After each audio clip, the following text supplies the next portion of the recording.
Hello, my name is Brent. I am the host for Canadians with Disabilities and their Allies.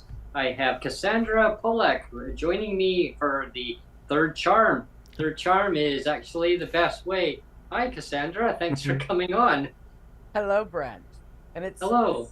I have to say, I'm not a Polak. I'm a Polak. Pollock, yeah. Pollock. I knew that. Oh, it's actually Pollock, but Pollock. Okay. Pollock. I just realized how bright my orange shirt is on camera. hey, It's- man, I'm Hey, all about the orange right enough now. enough Yeah. to blind everybody watching. Fit right in Calgary. Orange. Yeah. You fit Well, right in Calgary. Calgary's. Always great to have you rejoin us again for the third part of the series that we're talking about, and it's on how to file a human rights complaint. We went through the chapter on that part the last 2 episodes. Yeah. We're gonna talk maybe a little bit on that, and if you'd like, maybe on a little bit other advocacy stuff, that whatever you feel comfortable talking about. Yeah. Yeah, that'd be great.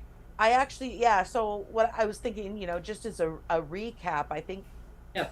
aside from, if you go to the Canadian Human Rights Commission website, you can find your provincial Human Rights Commission, and you can also find instructions on, the process, of course. But one of the things that we did talk about, which I'll recap before I go into what I wanted to talk about, is that we were talking about the fact that there's different things. So if you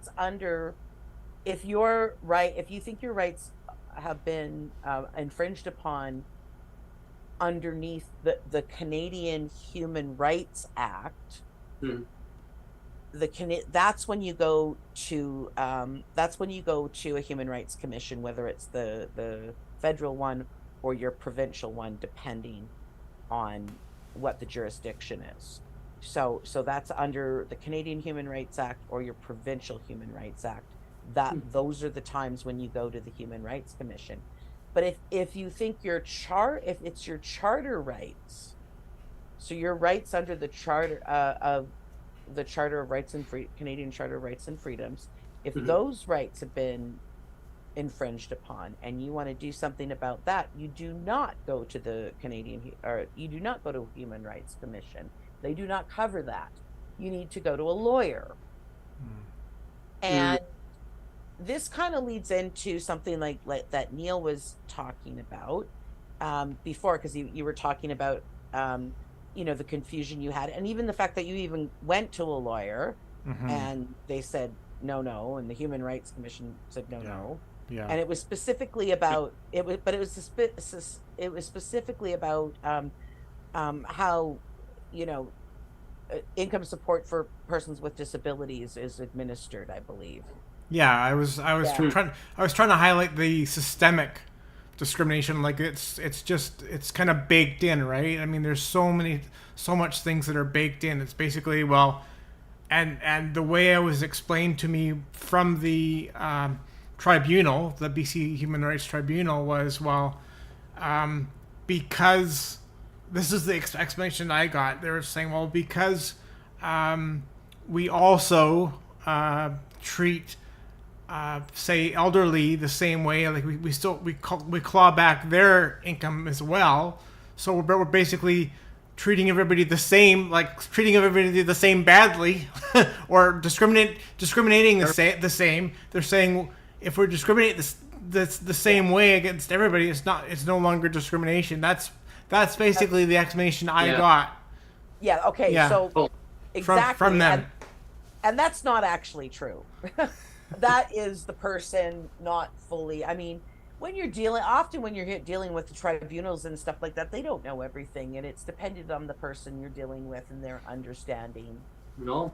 And of course, when you're going to the tribunal, you're going through the Human Rights Act, which is different than when you're doing a charter challenge. Mm. And I worked as an activist on many years ago, advocating for persons in the sex trade, and they had taken, so several times they challenged, because prostitution has actually always been legal in Canada. It's never been illegal, but what they did was they criminalized aspects of it, and they went, over decades, they went to the Supreme Court 2 or 3 times. Before they actually, I mean, 2 of them I remember. I think there might have been a 3rd before the last one I'm going to talk about, but I do know there was 2 for sure before that one. But they went and they lost in the Supreme Court the other times. But this is what they won on, and the reason I'm bringing this up, because I realized when I was reading the decision, I'm like, well, okay, that we could actually, it actually, because of that decision does not just affect prostitution laws. That the decision that was made on this is the Bedford versus Canada. And the decision that was made in Bedford versus Canada versus Bedford, that decision actually has some overreaching implications that can be applied to disability, like what we're fighting for as persons with disabilities under the Charter. Now, I'm going to do my disclosure of I am not a lawyer. I have no legal training. I'm just a human rights activist, and I have been for a long time. And I've had the pleasure of interacting with some people that are, a lot more knowledgeable than me. So the other disclaimer is: do not try this at home. Something like this. There we are. Yeah. But I do have a friend that I consult with, and he's actually a disability advocate, and he used to be a social worker, and then he became blind, legally blind, and then it opened up a new world, and he decided later in life to go back to school and go through the whole process, becoming a lawyer to advocate for people with disabilities. And him and I have conversations all about, and part of my, because I'm an activist and he's the lawyer. So, so we come from advocacy. It sounds like a punchline of a joke. Yeah, I know. An advocate and a lawyer walked into a bar. and one of the things that I find this even with my friend is as a lawyer, he has a tendency to tell you all the most pessimistic things about what you want to do. Like when he's giving you advice, he's telling you all the, there's this and that, and honestly, it's it's not just him, it's other lawyers. I swear that's why people give up. It's because they're so pessimistic. But as an activist, I come from a slightly different angle, so we have really great conversations. Dan is asking, is it David Leposky that you're talking about, or somebody else? No. Okay. Oh yes, David. Yes. It's not David. No. Okay. This is a personal friend of mine. Okay. And anyway, so I've been kind of, I'll bounce something off, and he'll be like, well, yeah, but this, and that, and I'm like. And then I come at him from another angle, right? Like, and then, and so this is what I've been kind of doing on this. And so this is where, and I don't have it perfectly right. Like I said, I don't have any legal training, but I can, as an activist, I can see a path forward. And so we were talking, because, so basically I'll go back to the Bedford case. So what they found, and actually maybe, hold on. I think I have it pulled up here somewhere. So what they found was that that the prostitution laws actually contravened Section 7 Section 7 of the charter, and Section 7, under life, liberty, and security of person. So everyone has a right to life, liberty, and security of person, and the right not to be deprived of that, except in accordance with the principles of fundamental justice, and that's life, liberty, and security of person for all Canadians. And it also requires that governments respect basic principles of justice whenever they intrude on those rights. There's something wrong then. and it comes into play in criminal matters mostly, and but it also comes into play in other matters, and because in legislation. So because the charter is under legislation,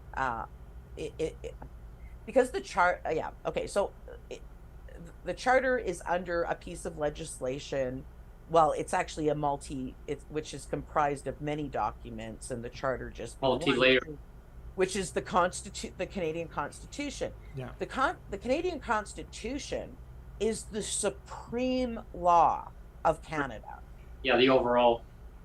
Yeah, it's the supreme law of Canada. And so basically what they said was that what the Supreme Court decided, and I could go forever into detail, but to summarize it, basically what they said was that they struck down 3 different laws because they said that those laws actually infringed on life, liberty, and security of person, in that they went into overreach for what their intended person. The laws were communication, living off the avails, and I can't remember the other one, but the reason those are important, so they were not able to, like, say, if they wanted to hire somebody for security or hire a driver or things like that, the law did not discriminate. It was anybody. So they couldn't even hire somebody without putting that person in criminal jeopardy or putting themselves in danger because they didn't hire security or help. And also the communication part, they couldn't communicate to vet their clients and do things that would actually, it prevented them from doing things and screening their clients, because they could not or negotiate without doing something that was they could be criminally charged with. And so what the Supreme Court said was that because, and they actually used the Picton case, and they basically said, like, if a sex worker being able to communicate and vet a client prevented even one girl from getting into Picton's car, that would be enough that would be the measure. You know what I mean? So I remember that case. That was a big case. Years ago. It was, and a lot to do with. So what does that have to do with disability? Well, right now, a lot of our things are to do with a lot of our fight, and what a lot of people are frustrated with in the disability community is that we've got these disability programs, these income support programs, which are legislation, right? Like each province has a piece of legislation that is an income support that outlines an income support program for persons with disabilities. But because it's a patchwork and it's applied unevenly, it also denies us certain other rights, not just our life, liberty, and security of person, which we can get into, but it also denies us mobility rights and a whole list of things. And even when you get into mobility rights, you could say, well, if I've got different health care in Alberta, but I can get a certain healthcare thing I need covered in Saskatchewan that I can't get in Alberta, and it's dependent on my life, but I have to move to another province to do it, and then there's residency requirements which could delay my treatment, and I don't have income for that time either. Exactly.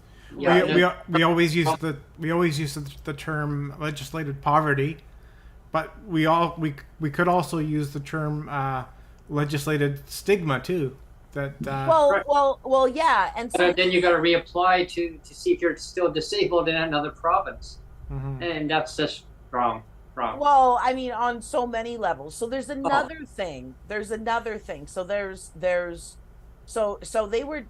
decided that the Supreme Court decided that the laws created, put actually, instead of protecting them, actually threatened their life and liberty, but most importantly was the life and security of person.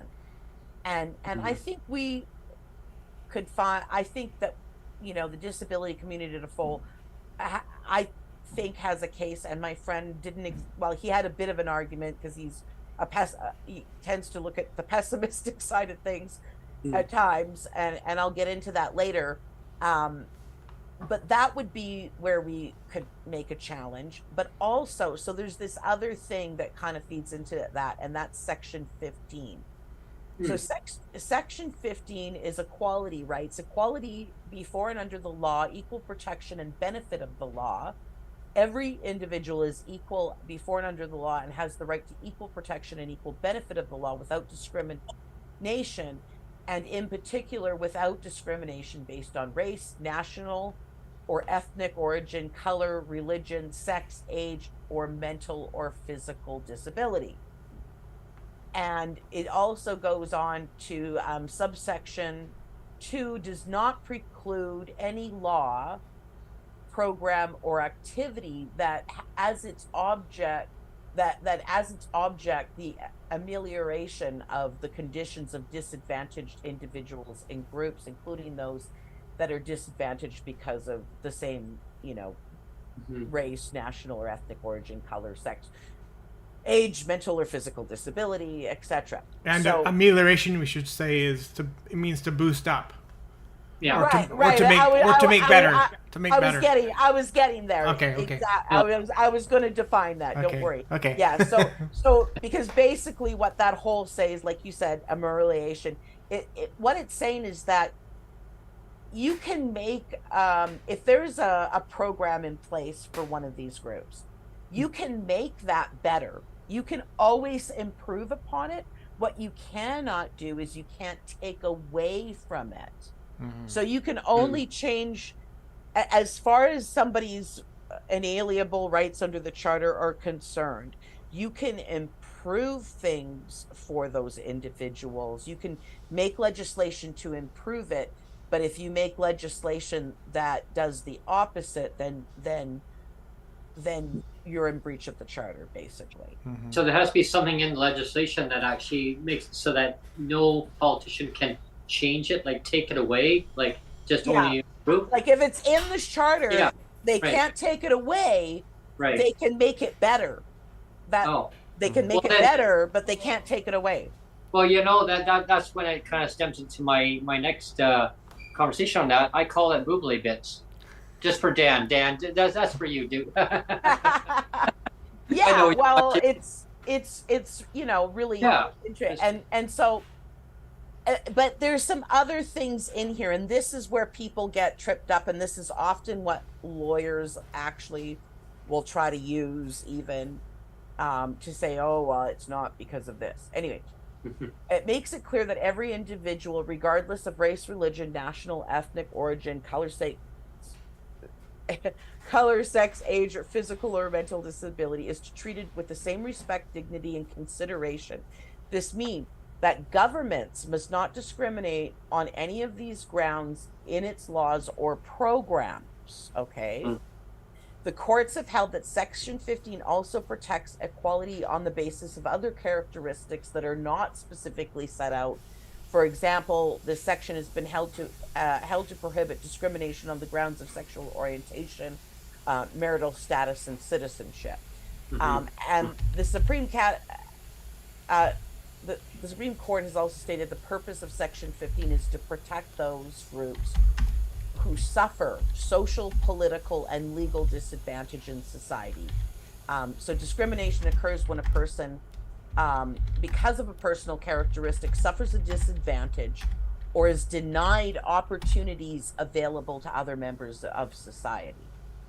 And but at the same time as it protects equality, the Charter also allows for certain laws or programs that aim to improve conditions of disadvantaged individuals or groups. For example, programs aid in improving employment opportunities for women, Indigenous people, or minorities, or those with mental or physical disabilities are allowed. So it's upholding that it's not discrimination if you've got programs to alleviate those disadvantages. Okay. Right? Yeah. And so Interesting. Very interesting. Yeah, and so I just want to, now I'm trying to get into, I was trying to find affirmative action, equality. And when they stop the the clawbacks, right? Be part in the legislation where you cannot clawback. I mean, wow. Well, yeah, and that's what the one thing I've been trying to fight for the last 10 years is, and the point I was trying to make with Shane and everybody else for the last 10 years is the idea that the governments themselves have, like I was making the point that the Ministry of Labor, for example, has all legislation to protect a pension and say a pension is a protected thing and it should be a respected thing, and yet the Ministry of Social Development gets their hands on it and says, well, no, we're not going to respect it anymore. We're not going to protect it anymore. We're going to claw it back. And right there, it just seems like that's not the right way to go about things. It seems like it's kind of a sneaky or a bait and switch kind of idea. I'm trying to find something right now, and because I had it and I lost it because I wanted to read it as it says, but there is something in the Constitution, and this is what trips us up. Okay, so we can definitely say, okay, because of these patchwork of programs, hold on, maybe it's at the top. I wanted to define limitations. Wait. Guaranteed fundamental rights.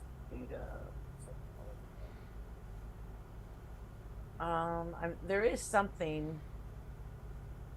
So, Charter protects basic rights, so fundamental freedoms, right to live and seek employment anywhere, legal rights to life, liberty, and security, equality rights for all, minority language, official language, multicultural and heritage and Indigenous.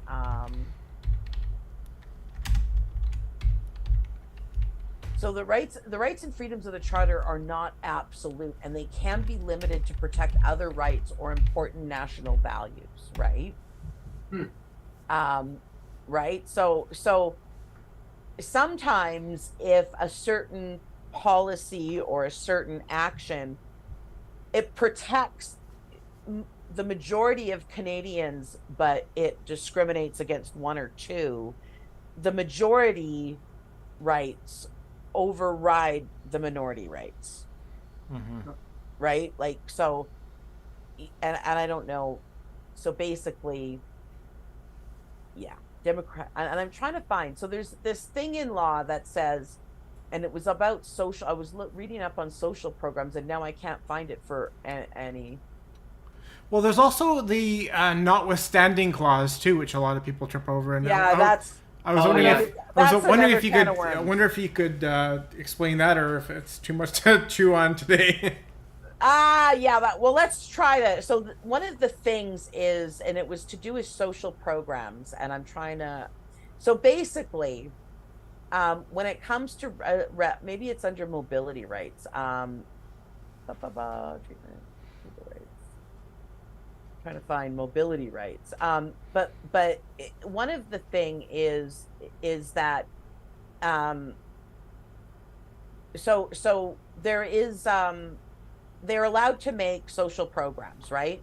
So they can do social programs. Every province has a right to do social programs, such as income support programs and disability support programs, right? And so, but what it actually says under the charter is that there are limitations to those rights in that the provinces and territories are allowed to put reasonable residency requirements in, and that is actually written into the charter. So they're allowed to put reasonable, and then if the federal government wants to, there's this whole other ballgame where it says the federal government can also make social support programs or income support programs as well, as long as they do not impede on a province's rights to provincial programs. And that's where it actually gets tricky because jurisdictional. Well, because this is all laid out in the charter. This is actually stuff this is legislated within the charter. But it's still, you can still make a charter challenge. A lot of people, and where a lot of lawyers get up in arms, is about the fact that they open up the Constitution and you got to get all the provinces to agree. So, because what happens is, so it doesn't matter if you're on ODSP, if you're on PWD or AISH or whatever your provincial disability program is. The federal government, so we always hear about transfer payments. What are transfer payments? Right. So we pay our provincial taxes and that goes into the provincial coffers, and then we pay federal taxes and that goes into the federal coffers.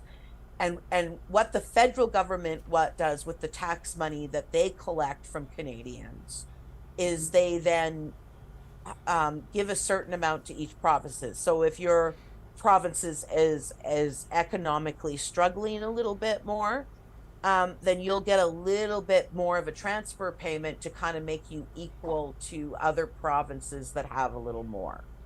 A little bit for you, a little bit for you. Right. And it's yeah. And so, as we all know, provinces, they really don't like doing the income support programs. They don't like giving them out.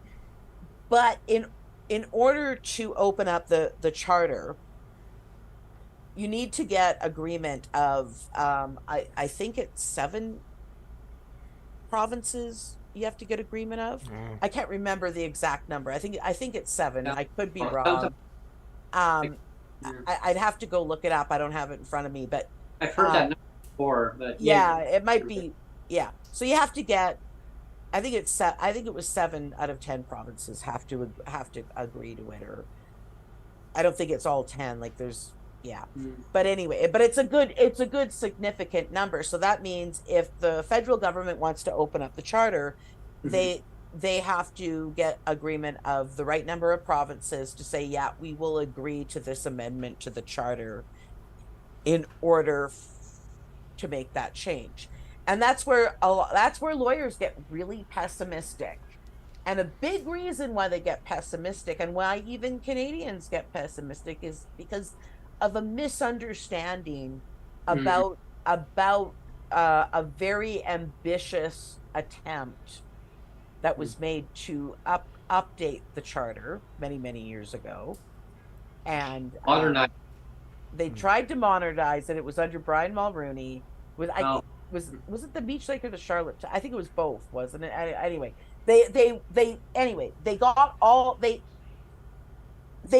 everybody to agree. So they had all the provinces go, yep, we're willing to sign. They had the right amount of, I think all the provinces and territories pretty much signed on and said, yeah, we will agree to this. But at the time, Alberta, I know BC, Alberta, and one other province, I think it was Manitoba, but I could be wrong.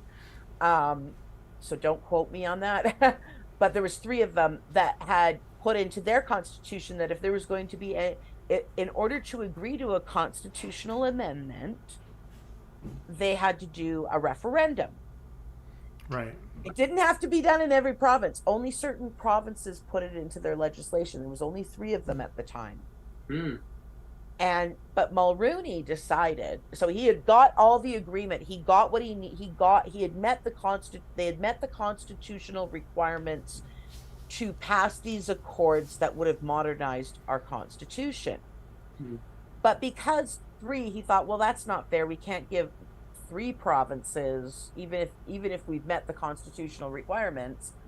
We should just let everybody have a referendum. So they did a Canada-wide referendum.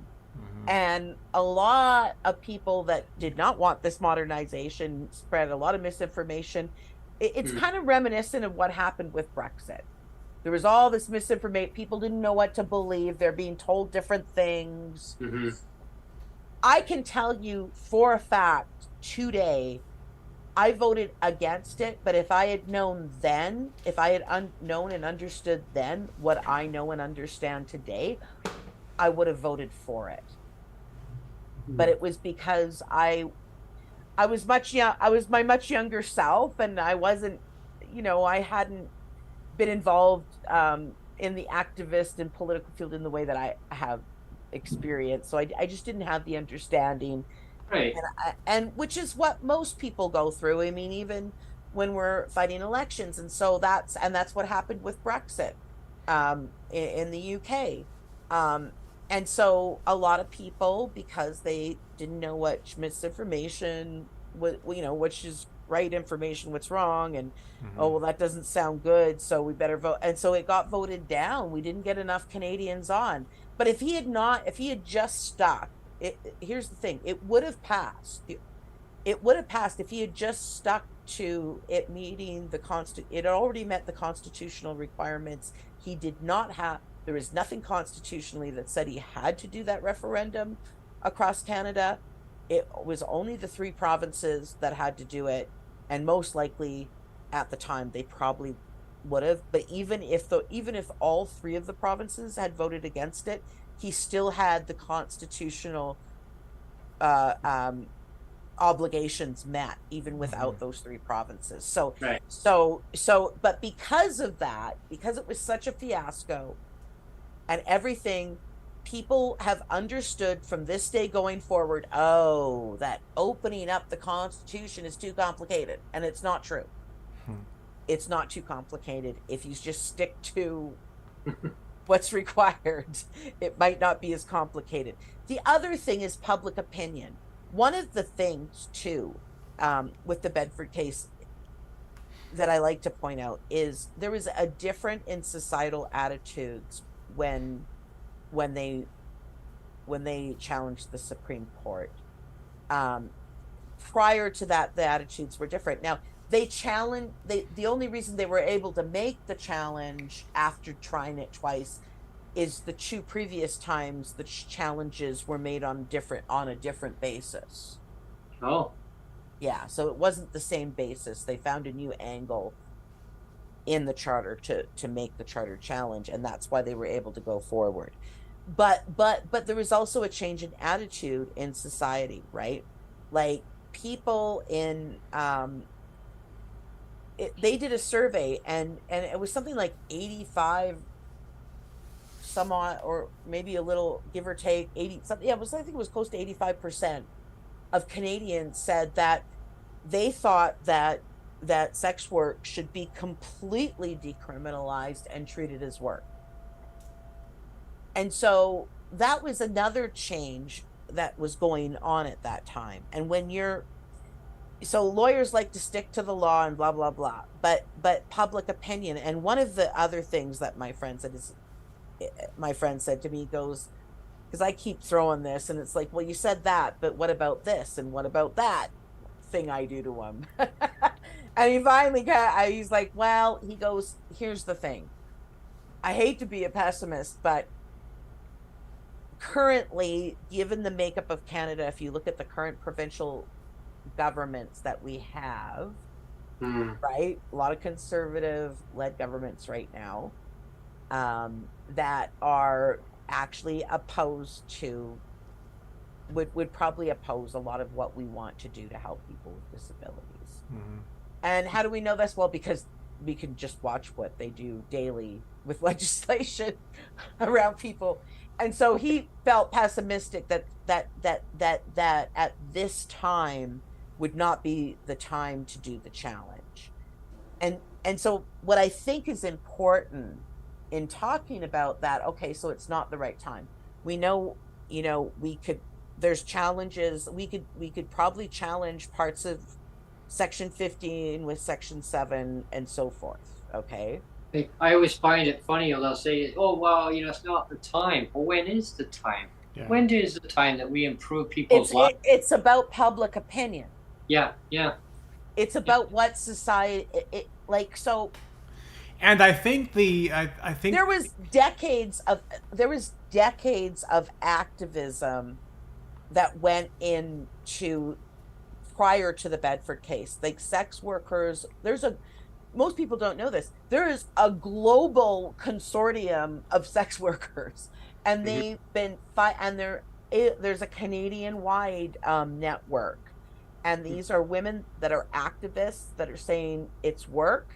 We want the right to WCB. We want the right to EI. We want the right to pay taxes without being discriminated against. And so we're kind of in the same position, right? Like, we want the same rights as everybody else, but they've got these patchwork of programs, and we want to change them.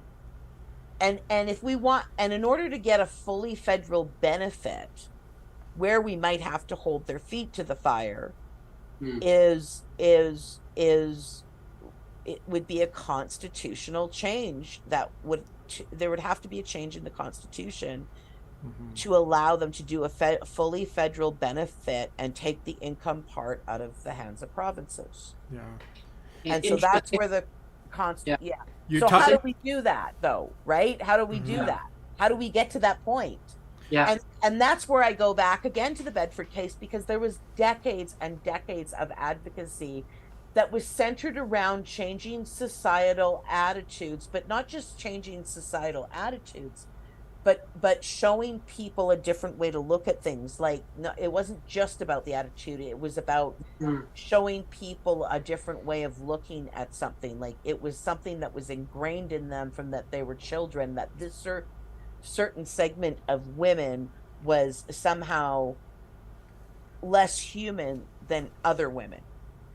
Yeah. Well, right? I was going to say that I think, of course, the pandemic has changed a lot of attitudes, public opinion, because, with the pandemic, people realized, and inflation. I mean, everybody's seeing the impacts of it, right? When they rolled out the CERB, it was like, here's $2,000 for everybody, except for if you had a disability. But I mean, people realize, hey, this can happen to me, and it is happening to me, and this inflation sucks, and I think that really opened the eyes of a lot of people. It's like, wow. Right. So and politicians, I don't care what stripe they are, they buckle to public pressure, because it's public. If there's enough public pressure, that translates to votes in their mind. So it doesn't matter. Yeah. It might not be ideologically something they believe in, but if there's enough public pressure that they're losing an opportunity to stay in power or gain power, they will. That's where we push. That's how we push the politicians. That's why activism is so great.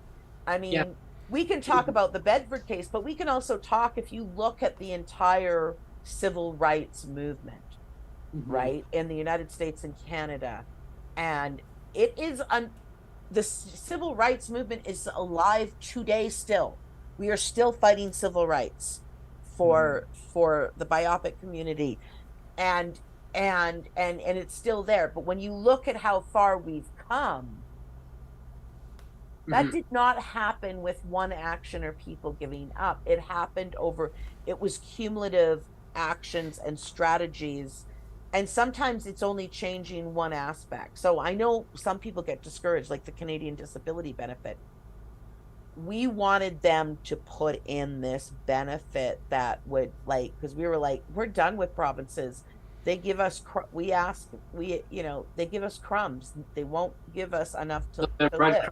Here you go. And we've been fighting this for decades. We want the federal government to do something about it, but the federal government kind of has got its hands tied because of these little constitutional charter clauses.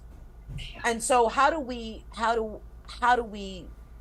get that is we need to, I mean, the provinces, the reason the provinces might not want is if they said, okay, fine, federal government, you can, we will get rid of all our disability income support programs, and you can just give them a fully federal basic, guaranteed livable basic income. You can do that, right? That requires, they would have to get each province to sign on. But the thing is if they do that, if the provinces do that, that takes some money out of their transfer payments. Right. And that's where it gets tricky in the political pressure on provincial governments to sign on to giving us that allowing that federal benefit to happen as a fully federal guaranteeable basic, livable basic income. Yeah. The fight has to come from a provincial point of view, where we got to start putting pressure on provinces and saying to provinces, like, no, you've done enough. You don't like administering these programs. You like to cut them and claw them back. We will not let up until you make the decision and allow the federal government, to fully take over this program and turn it into this. Like, we want a fully federal guaranteed livable basic income that restores our mobility rights and our freedom and access to those rights, because the benefit is fully administered federally. And we want you to do that. So we literally have to put, regardless of the stripe of your government, we need to put pressure on those on our provincial governments as a disability community, to say, we don't want you. We know that you don't want the federal government to stop giving you that money that you're feeding into our programs, but you're not really administering them fairly. So, well, what I kind of wonder too is how much is getting sent to the provinces from the feds. Is it all fully going into that program? Probably not. And here's the other thing too, Cassandra, is the one guest I had on, the former minister for social development and poverty reduction. We were talking about market housing. We were talking about subsidized housing. Yeah. And one of the things is that it's interesting that we're talking about the segregation between the two. Yeah. That's a huge thing. And that is one thing that Shane was talking about, is that he so badly wanted, he actually said it pissed him off, because he actually wanted to get rid of, he said, just completely get rid of the shelter portion. You want to wipe it right out of there. Call it, and I joked with him, I said, I don't know, call it whatever you want. Call it BC Essentials or whatever. No, just give one big lump he said sum. one check. Yeah, he said it's one check, and he says people will pay what they need to pay anyway. And he said that's what he wanted to do. They wouldn't let him do it. He said again, they wouldn't let him do it. So, obviously we know what happened. Well, I might have left Sheila Malcolm some nasty voicemail because of some statements she made, because she made some statements about we gave, like, and you guys were but it just drove me nuts about the whole, we gave you this many raises since then, and it's like, do you know what it costs to rent an apartment? Like, it doesn't even cover the cost of renting an apartment. Well, he said that you can give me 3 raises of 3 cents. It's still not going to bring me up to the cost of living. Like, do you know what I mean? Like, one thing that he did say is the SROs are not even mandated under the Tenancy Act. They're not even part of that. Like, so he says it makes no sense of having a shelter portion. You just give one check, and he said so. It's something that Well, that might be. Now, I would argue because it's on a provincial level and not every province has it. Like, yeah, I mean, in Alberta, like it's on the income support programs, but on AISH, you do not have a shelter portion. oh, yeah, If I find a place and it's $100 a month, they do not adjust my check. Yeah. no, exactly.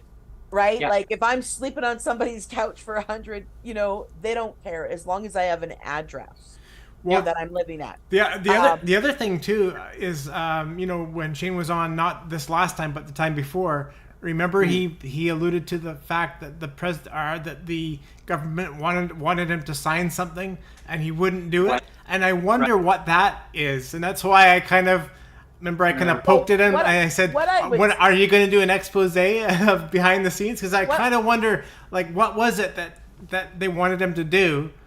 And I've kind of talked about the fact that he died on a sword, right? That he left because he has morals, he has a moral fabric, and he didn't want to do obviously what they wanted him to do, and that's why he stepped down. So you can argue there is an argument there to say that is discriminatory. You are being discriminated against because you have it's not your choice to have a disability and not be able to work full time. It is not your problem, but you're being discriminated against and being told that you're going to be infantilized because we've got to make sure that you're spending your rent portion the right way. And it's like saying, it's like saying, well, you people in this sector, you can have this housing, but hey, you get to have this, you get to pay more because that's your choice, right? Now, you made a very valid point, because I did mention to the minister at that time, the previous minister, he's not minister now, at the time where, somebody finds a place, they pay, I don't know, $400, $500. The landlord says, yeah, sure. You know what? Yeah, that's it. I mean, and Shane got it. And even my previous guest I had as a opposition critic. Now, I mentioned the same thing about the shelter, and same thing. Like, it's like a lot of things need to be changed. Well, the point I was going to make about that, though, is it's discriminatory, and the fact that it's not done in every province. Right. There's only a few provinces, I think, that do it. Only, I think. I know ODSP in Ontario and does it, and BC. I can't remember. Saskatchewan, I don't remember. I'm mostly familiar with ODSP and AISH and PWD. Yeah. But I don't hear. It should be outlawed, really. It should be outlawed. Something I'd have to look. But there's. If you look at some of the things that have been going out with the housing situation in BC, that portion is literally being used to discriminate against people, and that's why it needs to be removed, because it becomes a tool that allows the government to discriminate on you because through no fault of your own, you have a disability and have to rely on them for an income. Yeah. Through no fault of your own. Yeah, exactly. They can use it to discriminate because they don't like where you're living. You know what I mean? Yeah. Or how you're paying for and which is ridiculous. But it is stupid. You're right, Brent and Cassandra. Yeah. I mean, the fact that the way the system is set up, it's like they're pitting disabled people against disabled people, saying, like I could say to you, Brent, like, you're getting this. I know you're paying market housing, but let's say, for example, you weren't. You were getting some housing at BC Housing for, like, say $600 a month, and I could say, well, you're only paying $600 a month. Here I am paying market value of like $2,000, and they're encouraging that kind of like squabbling back and forth instead of making the system fair. Yeah. Well, and the other thing about it, like, it also leads, like, they act as if, I mean, here's a thing where a law is intended to do one thing but does another. because it's intention. They have some weird idea that somehow this prevents people from defrauding the system, but it actually leads to more fraud, because then you got people, they get a little bit cheaper rent and they don't want to lose what they're saving, and so they're like saying, hey, can you family member or friend that whose basement I'm living in, can you say I'm paying this much when I'm only paying this much, and just give me, so that I can, otherwise they're going to deduct that money away from me. And so that actually leads to more. Whereas if you just give people one amount of money, no separate shelter portion, this is the amount, make it the same amount of money. Yeah. Just eliminate, don't divide it into two different things, like cost of, like a food versus shelter. Like, it's just one lump sum, and you're already spending more than your shelter portion anyway, because even they're talking about raising the shelter portion from $375 to $500, and I'm like going, that's the other thing I kind of left in the message. My little nasty message was, I mean, I didn't swear or anything when I was just scathing, because I was just so mad, because I was just like, well, that's I rented a 1-bedroom apartment for $350 right in 1983.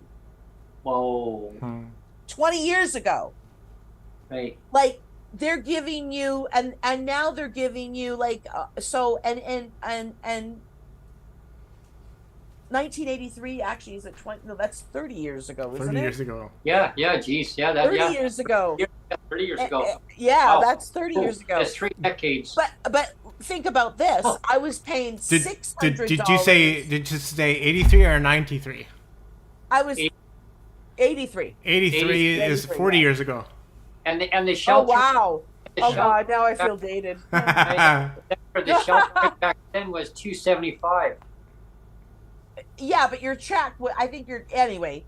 Here's the thing though. If you think about it, what is rent? What is, like, I could rent a 1-bedroom apartment for $500 in the, even up to the late 90s. Mm-hmm. Oh yeah. Right? So they've got you at, like, they've brought you from they've raised your rental portion, your shelter portion, from the rental price in 1983 to the rental price in 1993. Mm-hmm. Yeah. By it's now 2023. Yeah.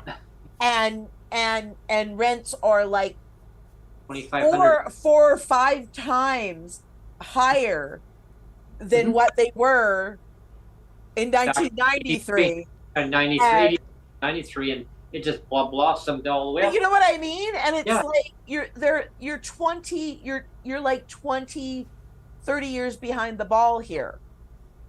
30 years. Yeah, 93. You're 30 years. You're giving us you're giving us a shelter portion that's equal to what rent was 30 freaking years ago. Mm-hmm. Well, what the previous minister had said was that the opportunity to put it to the support, just put it as one check, right? Yeah. Because the people that weren't benefiting from that amount. Because if you don't have an address, he said, if you don't have an address, you don't get that. You don't get that money. Well, so, then how? And then look, what do you? The hoops you got to jump through to get an address once they take it away. When if you just had it, you could be living on somebody's couch and just put down your own damage deposit instead of having to fill out a bunch of forms and wait for approval while the landlord goes and rents it to somebody else waiting for you. Oh, but here's another thing though. If you're saying, if you don't want to pay market housing, you got to be homeless, and then you get put on a waiting list for housing, just so you can pay cheaper rent.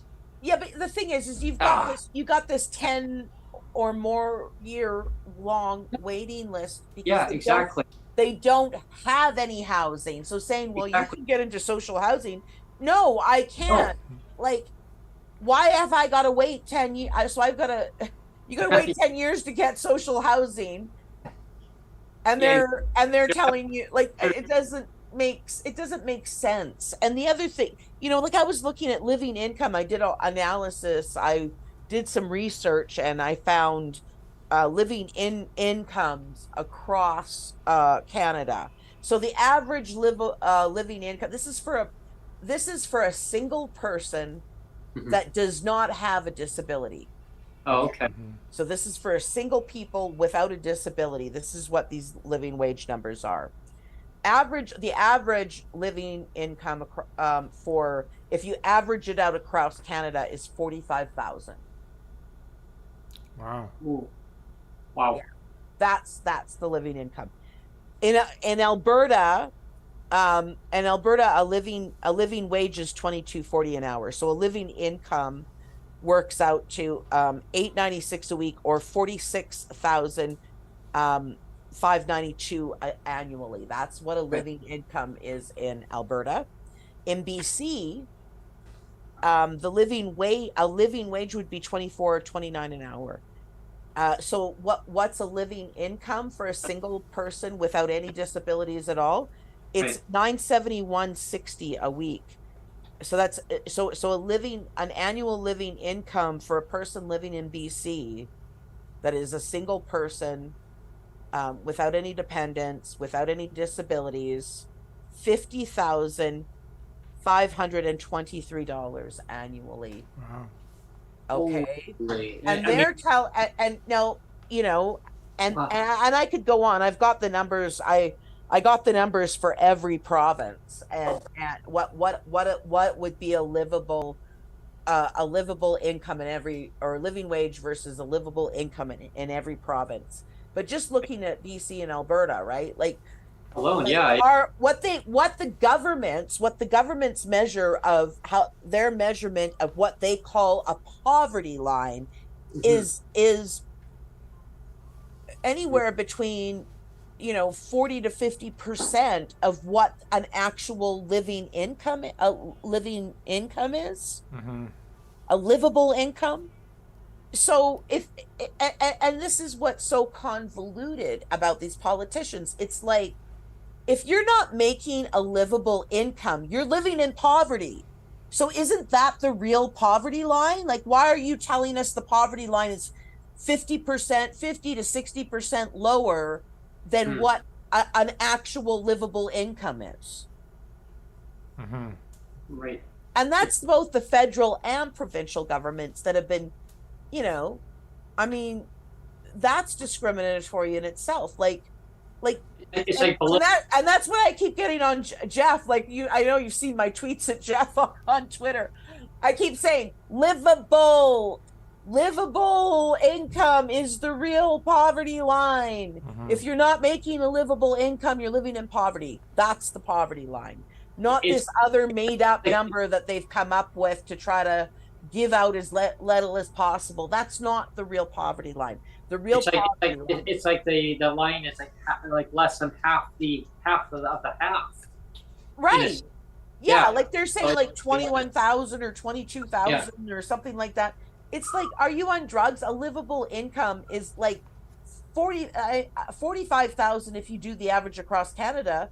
But in provinces like BC and Alberta, it's between 47 to 50,000. Yeah, I think the LICO, I think the formula that he was going with was LICO amount was 2,200, I believe it was, based on 2021 data. So or the market basket measure. None of these actually tell you what a living income is. A living income. Yeah. Like they're saying, it's based on a market of goods and rent.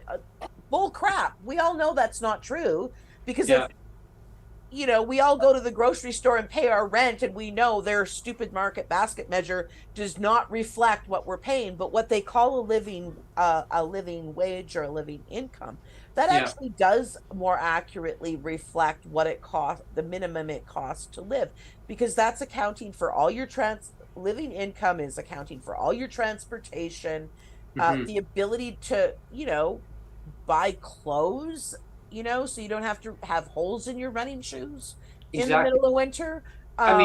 Disability. Like having enough having healthy food to eat and not having to go to a freaking food bank, Exactly. being able to pay for some things out of pocket, like there's incidentals as a person, even if they covered all my my mobility devices and assistive technology, and they covered all of that and all my other health stuff, I would still have little incidentals that they could not create a program to cover all of that are extra things out of pocket that I need to pay for. And so, like, this whole idea that the market basket measures an accurate basket of goods and rent, and it doesn't. We all know it doesn't. See, they know it doesn't. They know it doesn't. Yeah, they know it. That's why they created the living wage scale. Like, why did you create this livable wage scale? Yeah, $2,200 a month. I mean, you times it by a year, so there you go. That's so that's way below. That's way below the poverty. Yeah, so I feel like saying to every single politician, regardless of stripe, get off the crack. You sound like, stop smoking the meth. You sound like Jack Nicholson. You can't handle the truth. You can't handle the truth. No, but it's so true. Like get off the drugs, right? Like come back to the real world. You know damn well that your market basket measure and your poverty line is not a livable income, because you created this livable income level, and the livable income is what the actual cost of paying for all of those things to live are. And having a tiny bit of money to save, like, God forbid, if that one more person tells me I need to budget better, I'm gonna blow up. It's like, you try to budget when you're 50% of what a living income is for a healthy person. Yeah. A living, by the way, so if we go on the average, where is it? I got my numbers. Where are my numbers? So, I'll mention in a minute. I got, where are my numbers? Okay, so if we go off the average, what the average livable income, like averaging out across Canada, what a livable, so it's based on an average. It's 45,000, right? So right. So what is that? What does that translate into for a livable income for a person with disabilities? Well, exactly, because the living cost. It's 63,000 Wow. at minimum. It could be depending on the number or severity of your disabilities. It could be as much as 74,000. For a single person with disabilities. But I mean, minimum 63,000. So per month, that's how much it is. Yeah. Yeah. Just over 5,000. Well, that's why I was getting so frustrated when people were like, "Oh, I'd be happy with just $2,000." It's like, you'll be happy for about 6 months with that. Well, here's the frustration. And then the reality is going to hit you, and you're going to go, "Oh shit, I still don't have enough to pay for my basic needs." Well, yeah, the cost of rent, exactly, and all your other disability-related costs that you have. And here's the other thing too that I'm hearing a lot, and I mean, those are going through all the committee stages for the Canada Disability Benefit. Miss Quantro, okay, everyone's asking you how much. Can you answer the question? If you're watching this, answer the question. Well, exactly. And, like, it's not hard. It's not difficult. Take your market basket measure and your LICO and your poverty line, and you can stick it where the sun don't shine and start looking at this. The real poverty line is, if you're not making a livable income, you are not living above the poverty line. Here's a good stat for you. Anyone who's making or paying market rent, say the rent is $1,500 a month, they're saying that your income needs to be, get this, $100,000 per year, because the landlords want you to live comfortably. They don't want you to suffer. They don't want you to struggle paying rent. Yep. And so I said to my current manager, lovely lady, but I pay market rent. Well, You know, that's the other thing. yeah. I was just looking for I don't like apartments here in $100,000. Calgary, and by the time we got to the flat rate for utilities, it was like 1,600. And Yeah. this guy it was just over. It was $1,615, and like literally, this landlord really liked me and wanted to rent, but he was so concerned about whether Yeah. I was going to be able to survive Yeah. if I moved in there. And it's like, and I'm thinking, go like his biggest concern that I wouldn't be able to eat, and I'm like, and I'm looking at him going, yeah, I know, but I can't find much for less, like that's Yeah. accessible to me. Mm-hmm. Like I can't find an accessible apartment for under $1,600. Yeah. Mm-hmm. Well, Cassandra, we had gone through that when we lived in Langley before we moved here. We went to so many places, and the landlord would look at the form from the government. It shows you, can you give me a form that shows you how much you're getting from the government? So I gave the printout. I tell you, she put her glasses on like this again, and she goes, she's looking at the form. She's like going like this because she couldn't believe the amount. And she goes, that's how much. I go, yeah, that's how much per month. Okay, how much is that per year? I go, well, I don't know. I don't have the calculator. She goes, I do. Oh, no. My boss won't. Yeah, I don't. Yeah, boss. I know, right? Like, I know. So it's like, I mean, and again, when they're sitting there saying that this is the poverty line, but it's not enough to rent an apartment. There's a huge problem. Right? Like, how is that the poverty line? If you can't rent an apartment for what you're saying, where you're saying the poverty line is, and if you're making that much, you can't rent a 1-bedroom apartment on your own. Houston, we got a problem. and how is that the poverty line? Like, it's not. It's like the one guest I had on. I said, well, maybe that's enough to rent a washroom. I mean, really? Like, Well, I know, and it's terrible. But that's why I keep pushing this, and I keep pushing it with Jeff. And Jeff, I hope you watch this. A livable income across Canada, if we average it out on the Canadian average, 45,000 for a person without disabilities, 63 to 74,000 if you have disabilities. Mm-hmm. That is your poverty line. That's it. We are getting to the top. We're right at past the top of the hour, though. So maybe we should start wrapping up. Final comments. Sure. Yeah. Yeah. Basically, well, first of all, I want to thank you, Cassandra, for coming on for this segment.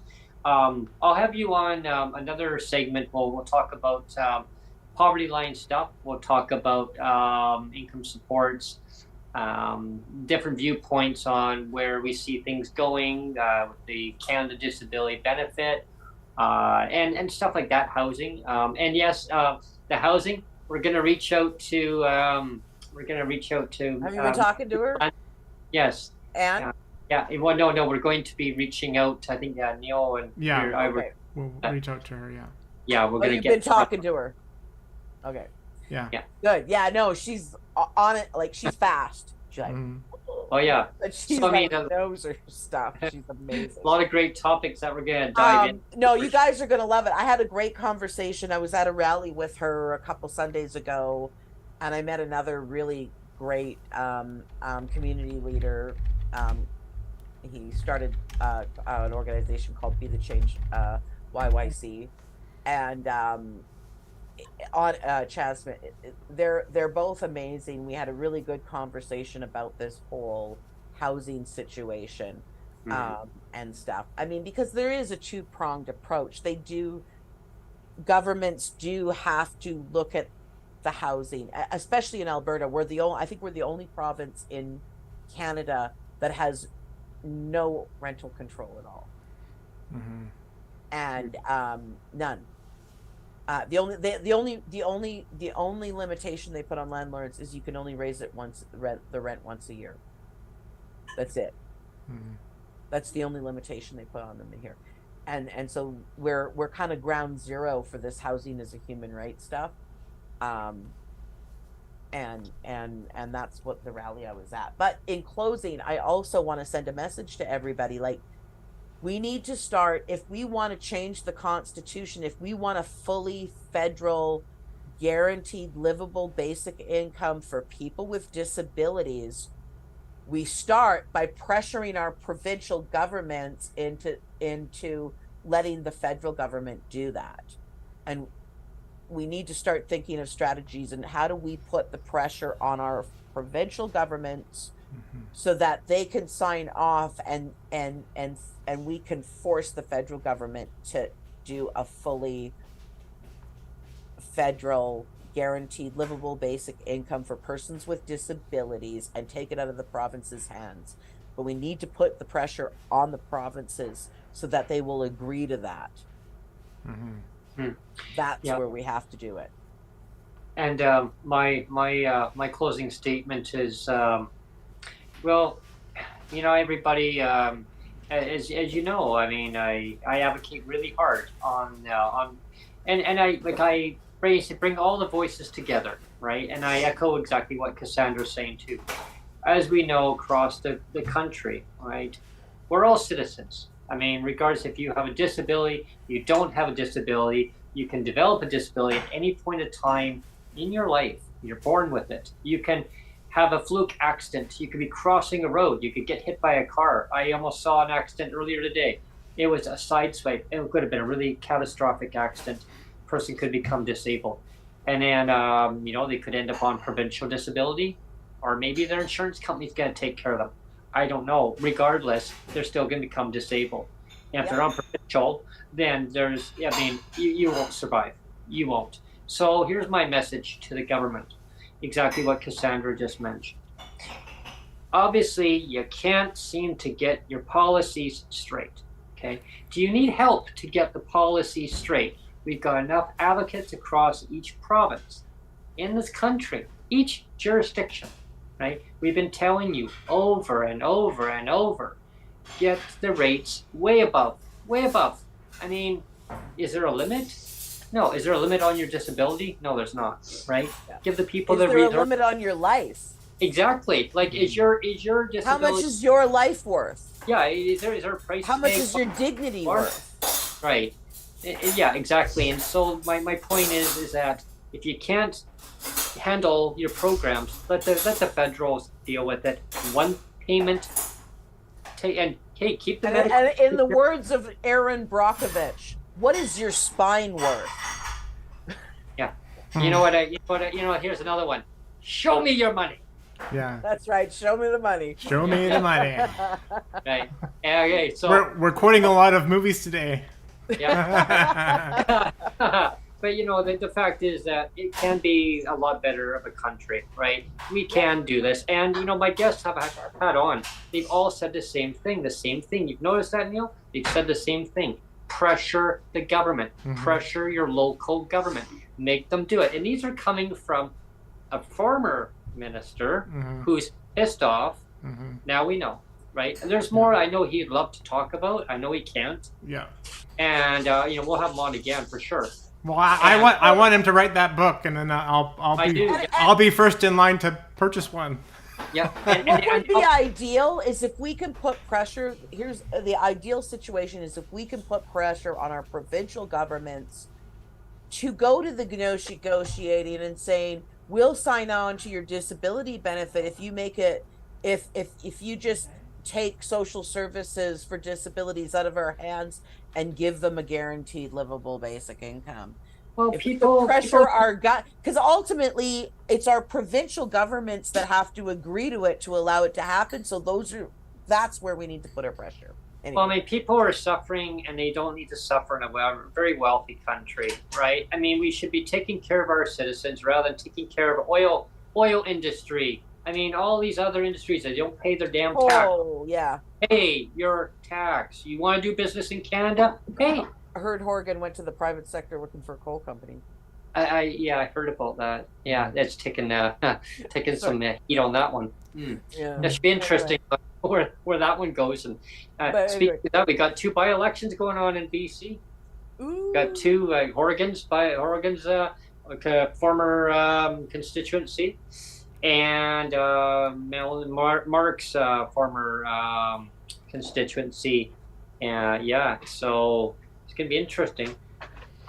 Yeah, yeah. Not as interesting as Alberta politics. No, I know. I've heard of what's going on there, and that's just that's going to be one of those popcorn nights, eh?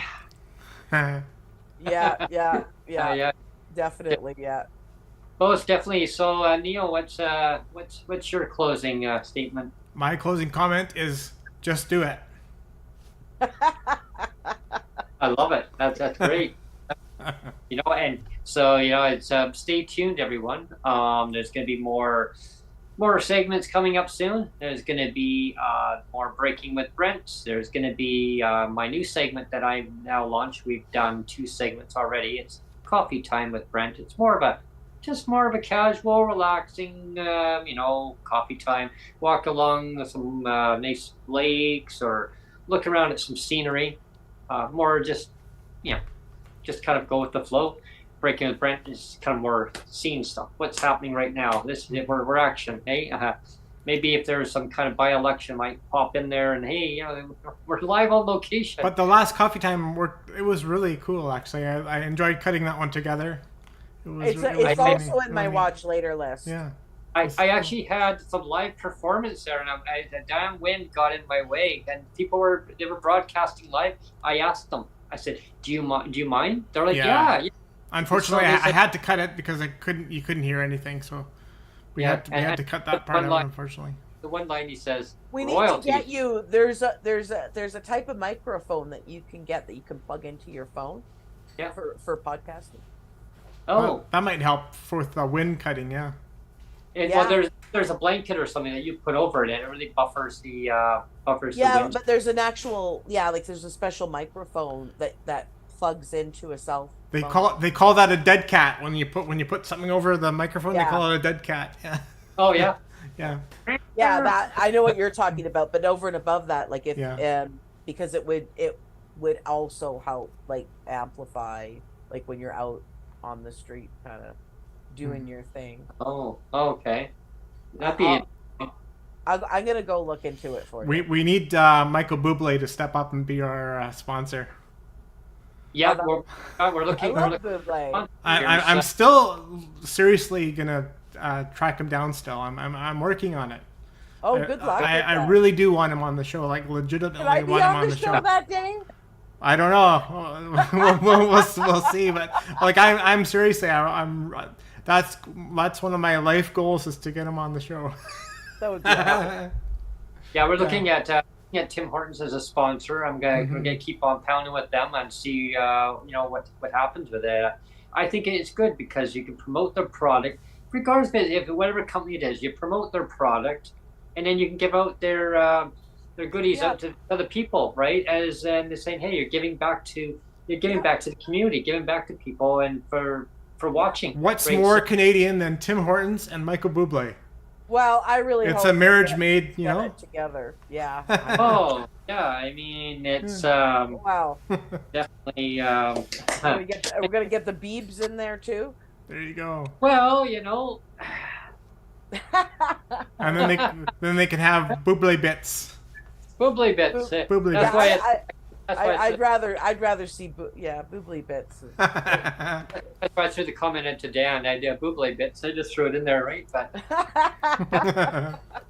I did a segment on the Breaking with Brent at the Tim Hortons one. It was about Bublé bits, and I walked up and I said, "Do you have any Bublé bits?" Yeah. What?